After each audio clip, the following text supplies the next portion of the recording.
ചില സഹോദരിമാരുടെ വസ്ത്രധാരണങ്ങൾ കാണുമ്പോ വല്ലാത്ത സങ്കടമാ. എല്ലാവരും എന്റെ പ്രിയമുള്ളവരെ പർദ്ദ ധരിക്കുന്നവരാ. എന്തിനാ പർദ്ദ ധരിക്കുന്നത്? ചില ഉമ്മമാര് അവരുടെ വയറിന്റെ താഴത്തോട്ട് തുറന്നിട്ടിരിക്കുന്ന പർദ്ദയാണ്. ചില ഉമ്മമാര് മുടി പുറത്തിട്ടിരിക്കുന്ന പർദ്ദയാണ്. എന്തിനാ ഉമ്മമാര്? പർദ്ദ എന്ന് പറയുന്നത് അതൊരു മഹനീയമാകുന്ന വസ്ത്രമല്ലേ? പ്രിയമുള്ള ഉമ്മ ശ്രദ്ധിക്കണേ ഉമ്മ. അതുകൊണ്ടാണ് പ്രവാചകനാകുന്ന നബി തങ്ങൾ പറയുന്നത്, ഇന്നഹും കാനൂ യുസാരിഊന ഫിൽ ഖൈറാത്ത്.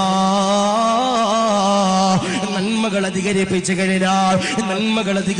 കഴിഞ്ഞാൽ ഈ ഒരു വഴുത് കഴിഞ്ഞിട്ട് നമ്മൾ നമ്മുടെ വീട്ടിലേക്ക് കടന്നു ചെല്ലുമ്പോ വഴിയിൽ എന്റെ പ്രിയമുള്ളവരെ ഒരു മാലിന്യമോ തടസ്സമോ കിടക്കുമ്പോ അതെടുത്തു മാറ്റുന്നവരാരാ?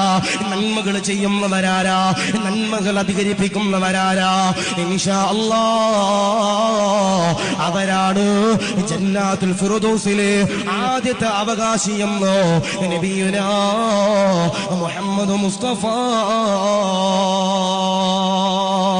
സല്ലല്ലാഹു അലൈഹി വസല്ലം